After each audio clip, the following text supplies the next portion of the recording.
الله أكبر الله أكبر الله أكبر الله أكبر أشهد أن لا إله إلا الله أشهد أن لا إله إلا الله أشهد أن محمدا رسول الله أشهد أن محمدا رسول الله حي على الصلاة حي على الصلاة حي على الفلاح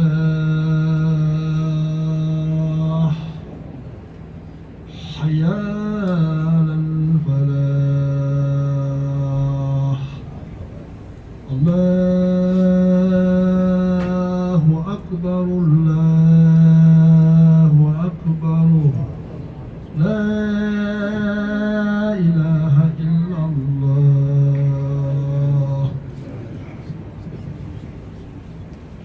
Double check your phone please, turn it off, double check your phone inshallah. Go in the khutbah, it's no good.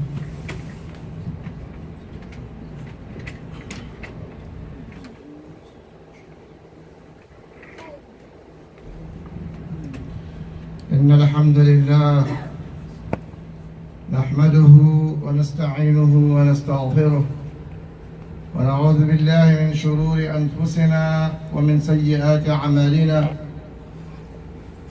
من يهد الله فهو المهتد ومن يضلل فلن تجد له وليا مرشدا وأشهد أن لا إله إلا الله وحده لا شريك له له الملك وله الحمد يحيي ويميت وهو على كل شيء قدير وأشهد أن محمدا عبده ورسوله صلوات ربي وسلامه عليه أما بعد فإن أصدق الحديث كتاب الله وأحسن الهدي هدي محمد صلى الله عليه وسلم وشر الأمور محدثاتها وكل محدثة بدعة وكل بدعة ضلالة وكل ضلالة في النار ونعوذ بالله من النار وعذابها. ويا إخوة الإسلام والإيمان السلام عليكم ورحمة الله تعالى وبركاته. أوصي نفسي وأوصيكم بتقوى الله جل وعلا وبطاعة الله وطاعة رسوله ومن يطع الله ورسوله فقد فاز فوزا عظيما. ويقول المولى سبحانه وتعالى في محكم تنزيله بعد أعوذ بالله من الشيطان الرجيم بسم الله الرحمن الرحيم يا أيها الذين آمنوا اتقوا الله حق تقاته ولا تموتن إلا وأنتم مسلمون. ويقول أيضا يا أيها الذين آمنوا اتقوا الله حق تقاته ولا تموتن إلا وأنتم مسلمون. ويقول يا أيها الذين آمنوا اتقوا الله وكونوا مع الصادقين. ويقول أيضا فاتقوا الله ما استطعتم واسمعوا وأطيعوا وأنفقوا خيرا لأنفسكم ومن يوق شح نفسه فأولئك هم المفلحون. ويقول الرسول الحبيب صلوات ربي وسلامه عليه كل أمتي يدخلون الجنة إلا من أبى. قيل ومن يأبى يا رسول الله؟ قال من أطاعني دخل الجنة ومن عصاني فقد أبى، أو كما قال الرسول الحبيب صلوات ربي وسلامه عليه. Dear brothers and sisters in Islam, Assalamu alaikum wa rahmatullahi ta'ala wa barakatuh. For all praise, all credit due to Allah subhanahu wa ta'ala, our creator, our sustainer, our savior in the day of judgment. May Allah save us that day. I bear witness that there is no true God except Allah subhanahu wa ta'ala. and that Muhammad ibn Abdullah is the final and the last messenger from Allah subhanahu wa ta'ala to mankind and to jinnkind. Whoever chooses to obey Muhammad and follow his teachings will be guided, and he will attain success in this life and the hereafter. May Allah give us that success. Whoever chooses to disobey Muhammad sallallahu alayhi wa sallam and disregard his teaching will be among the losers. Doesn't matter how famous, how intellect, how rich you are, you will be among the losers. May Allah protect us from that. In the Holy Quran, Allah advised the believers to have piety, to have righteousness, to have conscience of Allah subhanahu wa ta'ala. His taqwa reside in the heart, not in a dress code, not in a lip service. Now, it reside in your heart. So for that, every Muslim every day should check your heart.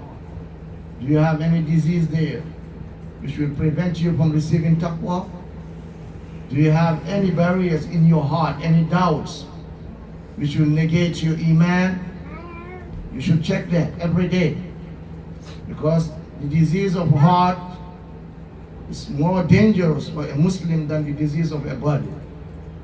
Because when your heart is sick, your spiritual heart is sick, you have doubts about this religion, you have doubt about the Quran, you have doubt about Allah subhanahu wa ta'ala, you have any type of doubts about these things, or you have any type of arrogance, any type of envy, any type of hypocrisy in your heart is sick, and it won't receive taqwa, and it won't receive iman.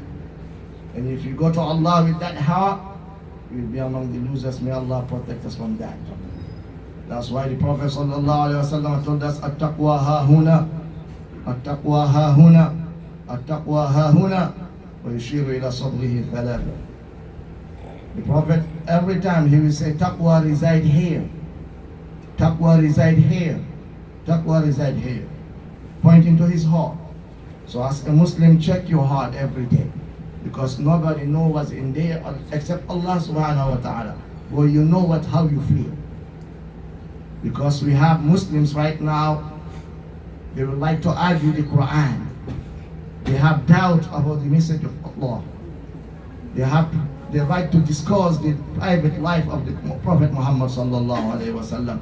And these areas are dangerous for a Muslim. You have to believe firm. Your iman shouldn't have no doubt. That's being Muslim. If you have any type of doubt, you have a disease. Try to heal it. Try to seek medication for it, that Allah may save you in the day of judgment. May Allah give us taqwa. It's something you have to work for. It's not only something you receive because you call yourself as a Muslim. We have to know, we have people who say they are Muslim, but Allah categorized them as munafiq. And those people, they will get the worst punishment, even more than the disbelievers. So we have to know that. Not only praying, not only fasting, your heart has to be clear. Your iman has to be pure and clean. So every Muslim should study about that. Avoiding anything which is shirk. Minor, hidden, major, avoid it. But if you didn't ask about it, you didn't study it, you won't know it. Because most of us, alhamdulillah, we're born in Islam, we think that, okay, you're good to go. That is a wrong idea. You have to check your religion every day, check your iman every day. What is the level of your iman? Because it decreases and it increases. Inshallah, everyone should take a time. The way you take your time to check your book, your balance, to check your check account, the way you check all what you have in this world, how you pay your bills, you should check your iman and check your taqwa. What level is it? What do you have there? Is there any problem, any doubt? You clear it before you meet Allah subhanahu wa ta'ala. Because if you go to Allah without a healthy heart, without a pure iman, you have nothing. May Allah protect us from that. Inshallah, khutbah today will be about one of the pillars of Islam, which most of us, we like to neglect it. We like to delay it. Pure tradition. Pure understanding of tradition. The religion didn't say it, Allah didn't say it, the Prophet didn't say it, He didn't ask us to do it. Just a pure tradition. That is the Hajj. We are in the month of Hajj. Zulqa'dah and Zulhijjah. It's a simple question I will ask myself, and ask everyone, ask yourself. Most of us, we don't perform Hajj except when we are old. When we finish marrying, finish building homes, finish doing things back home, then we go to Hajj. That is the tradition, especially my people. We have a custom that when you are not old, you shouldn't go to Hajj. When you're young, you don't go to Hajj. That means you have a time to do it if you want to. And Allah didn't say that.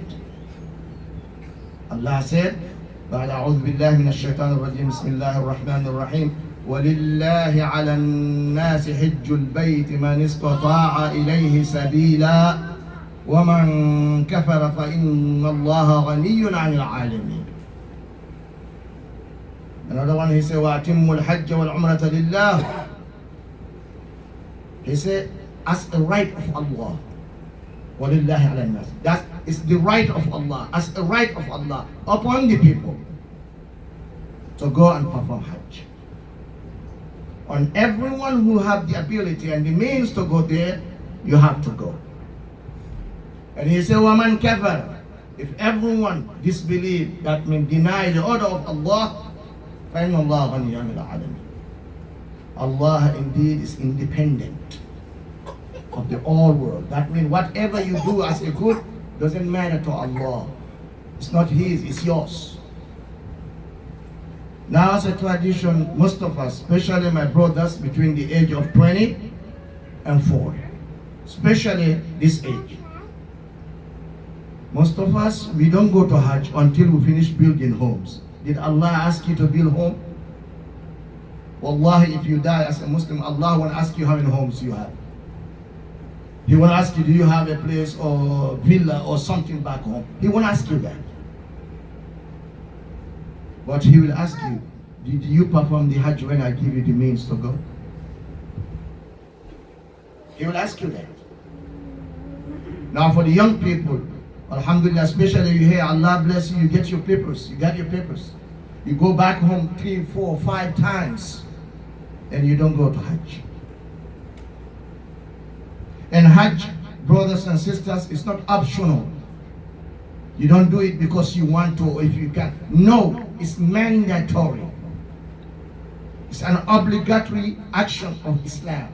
And it's one of the pillars of Islam. That means the 5 pillars of Islam, Hajj is one of them. Now ask yourself, why are you delaying the Hajj? Why?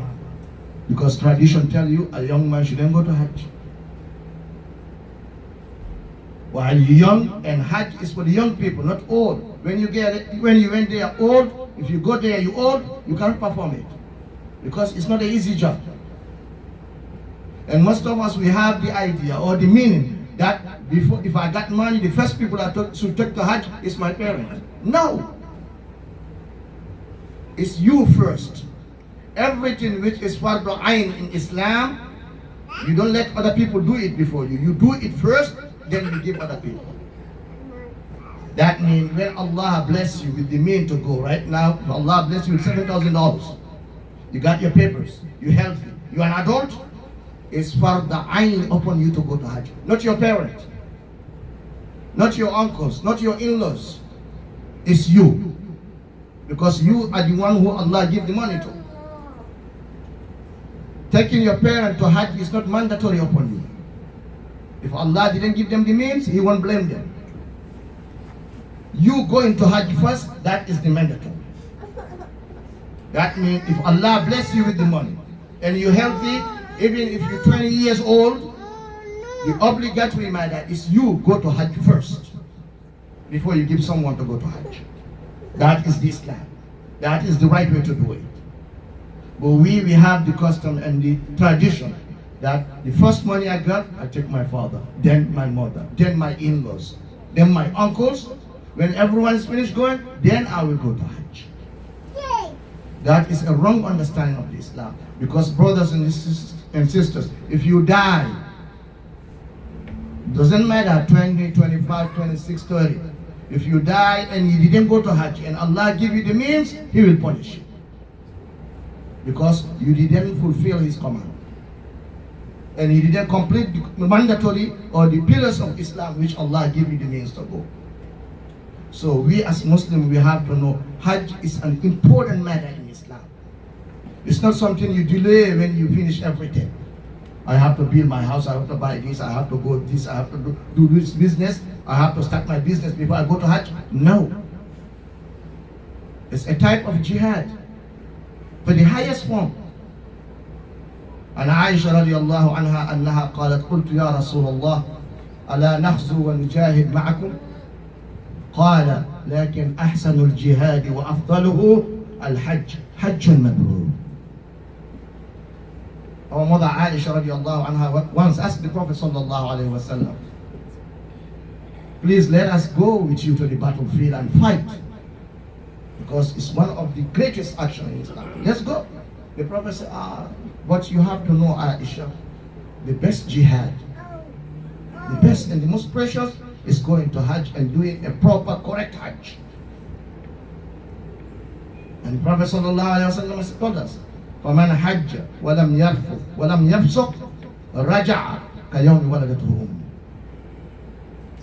If you take the time and go perform Hajj correctly, without committing any sin, doing it properly, when you finish the Hajj, inshallah, coming back home, you will come as the day your mom put you on this world. That means as a newborn, have no sins, nothing.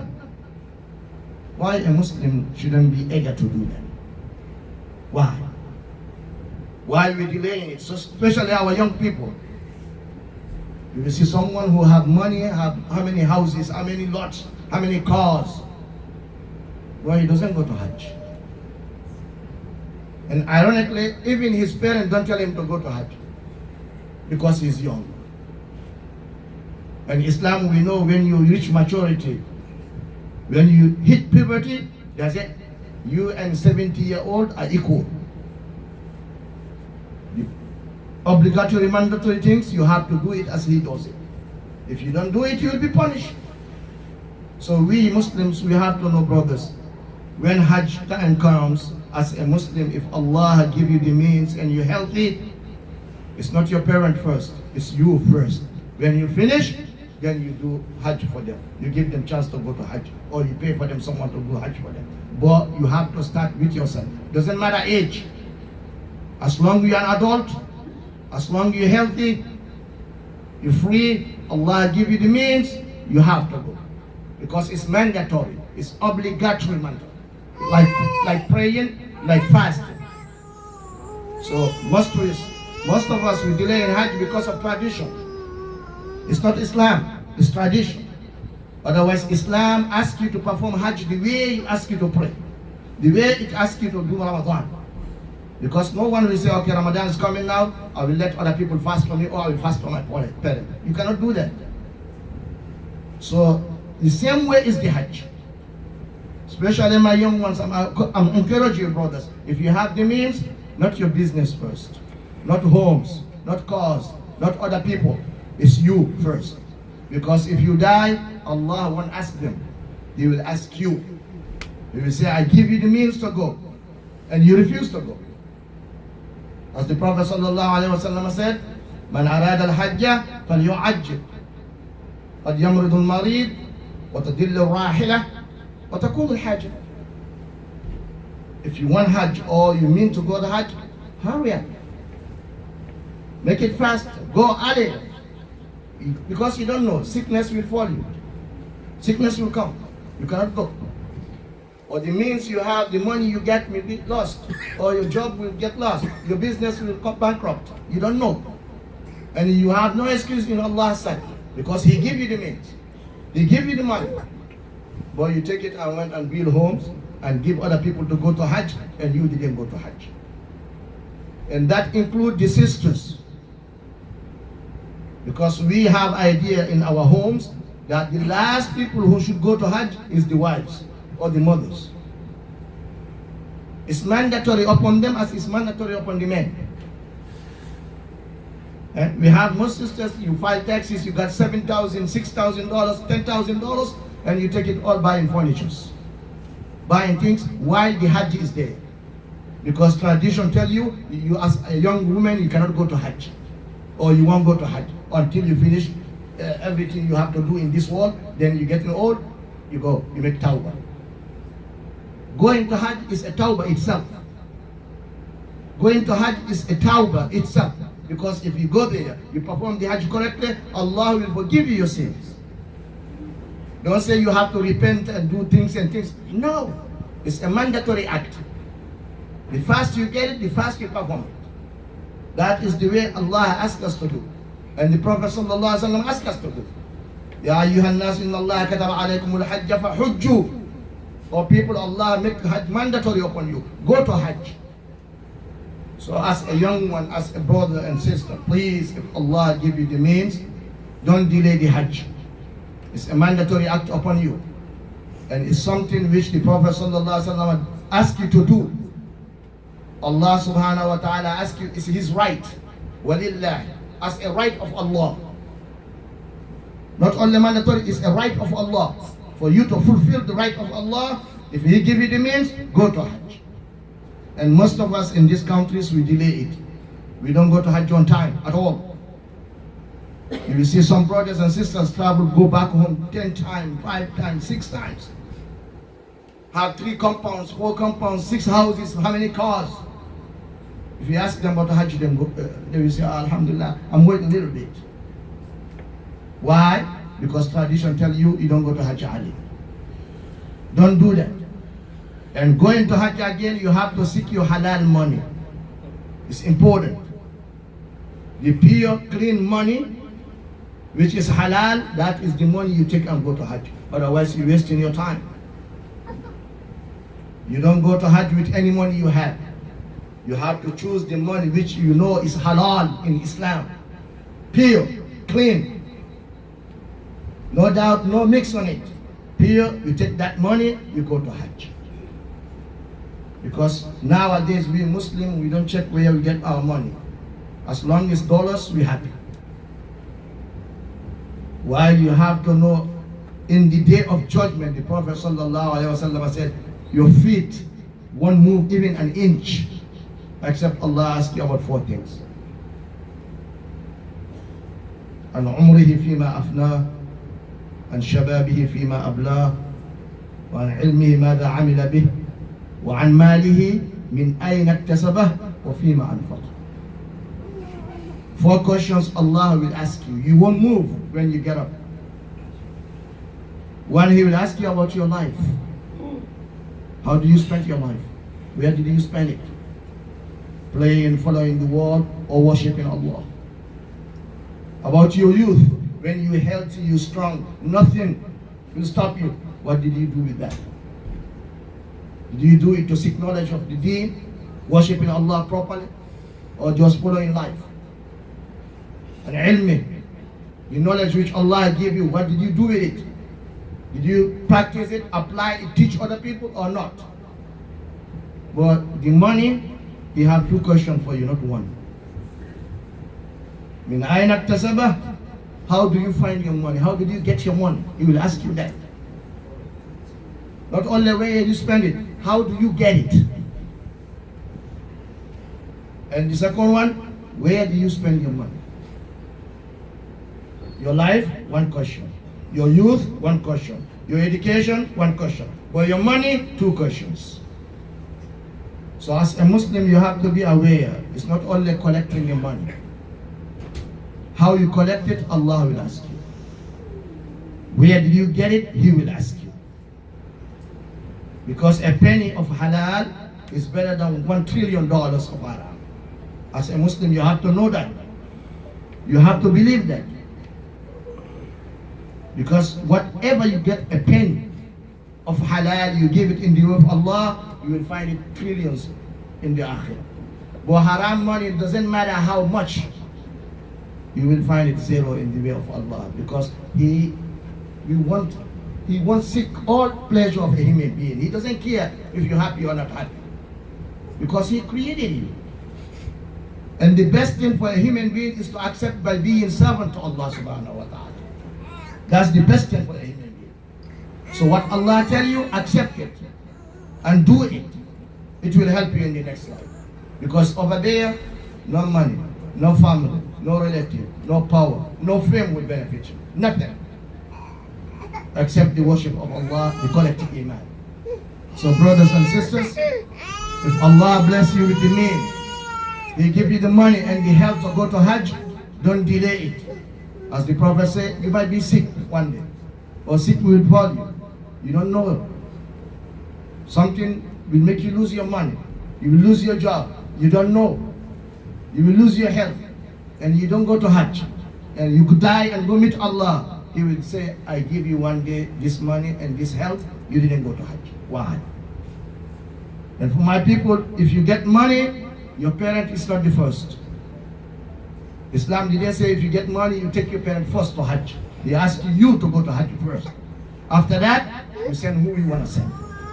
وأقول قولي هذا وأستغفر الله لي ولكم فاستغفروه إنه هو الغفور الرحيم.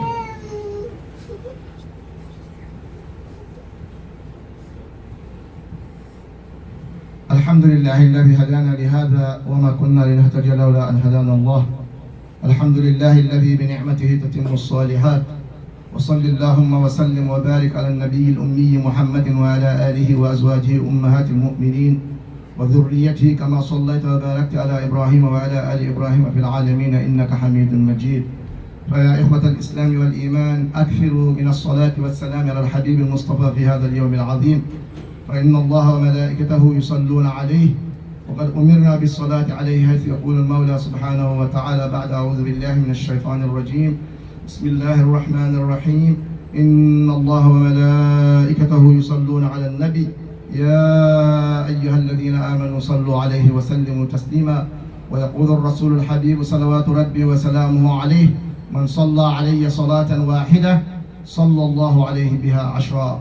اللهم صل وسلم وبارك على محمد وعلى آله وأزواجه كما صليت وباركت على إبراهيم وعلى آل إبراهيم في العالمين إنك حميد مجيد.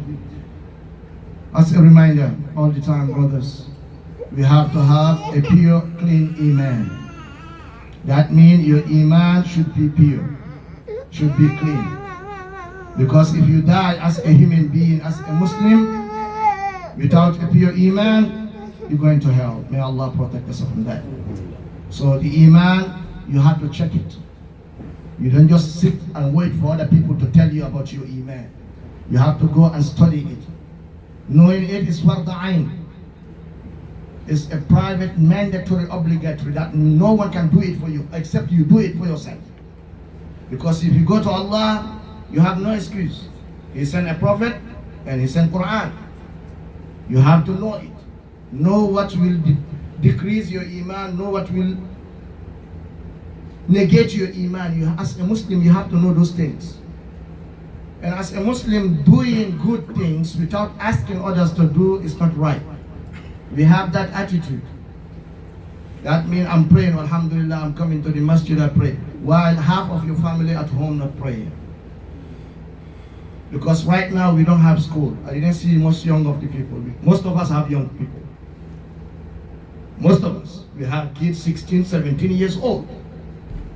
We come to the masjid, pray Friday while they're at home. While praying the Friday is mandatory upon the boys. You have no excuse. You don't say they're going to school. They're not going to school. While you don't bring them to the masjid with you. The way you try to do activities, do the Islamic activity with them. Let them every Friday prepare. Wear their nice dress. Bring them to the Jummah. Let them know that it's a blessed day, it's a valid day, it's an important day in Islam. Performing Jummah is mandatory upon them. For most of us, alhamdulillah, we just come to the Jummah, we pray, we go. While we have a lot of them at home, they didn't come to pray to Jummah. And the boys, when they are adults, it's mandatory. It's not optional no more. It's mandatory upon them To the point most of us even asking them if they pray the Jummah, we don't care. We say, they will do it. It's not right. Because Allah gave us mission in this life. He tell us what He created of us. He created us to worship Him. But the mission is to save us, ourselves and our families from hellfire. Now ask yourself, if you pray the Jummah while your kids at home, 16, 17 years, playing video games, they didn't pray the Jummah. Did you fulfill your mission? No. And we have to know, asking our kids, our family members to worship Allah is mandatory. It's not if you want to. No. Allah said what? وَأْمُرْ أَهْلَكَ بِالصَّلَاةِ وَأْمُرْ أَهْلَكَ بِالصَّلَاةِ وَاسْتَبِرْ عَلَيْهَا. He didn't say, okay, ask them if they want to or not. He said, no, enjoin, command them. It's your job to ask them to pray. Ask them to worship Allah. And be steadfast on it. It won't be easy. That's why he didn't say, do tell them no. He said, command them and be steadfast. That means, say it if 100% necessary, 100 times necessary to tell them, tell them. Not only say, did you pray? No. Make sure they did pray. Because they are under your control. And when you go to Allah, Allah will ask you. And the Prophet ﷺ told us, كُلُّكُمْ رَاعٍ وَكُلُّكُمْ مَسْئُولٌ عَنْ رَعِيَّتِهِ. Every one of us are responsible for the things which Allah gave us. We are responsible for it. And we'll be asked about it. You just don't go to Akhirah and say, okay, Allah, I prayed every Jummah. I went to the masjid. I fasted. I go to Hajj. But half of my kids know. No, Allah will ask you. Now, if the kids have no school, brothers and sisters, whenever you come to the masjid, take them, bring them to the masjid. Because they are under your control. And Allah didn't give someone to control them. He gave you to control them. So at that time of holidays, at least the Jummah, every young person should come with his parent. Because if he didn't teach them that Jummah is important, Allah, brothers, if they go to the college, they won't do it. Because we have those questions every day coming to us. You will see a young man in the college asking you, is mandatory to go to Jummah or not? Is it far to go to Jummah? That means from his 12 years to 18, till now he doesn't know that coming to Jummah is mandatory. Because you didn't teach him. Because you, the parent, didn't bring him to Jummah every Jummah. You didn't ask him to come to Jummah. He asked him, a young man, Muslim kid, 20, 25, asking, is going to Jummah is mandatory? I have to. It's a question, it's not right. Why? Because even in the holidays, his father didn't tell him, or his mother didn't tell him, get up and go to Jummah. You have to. So we have to know.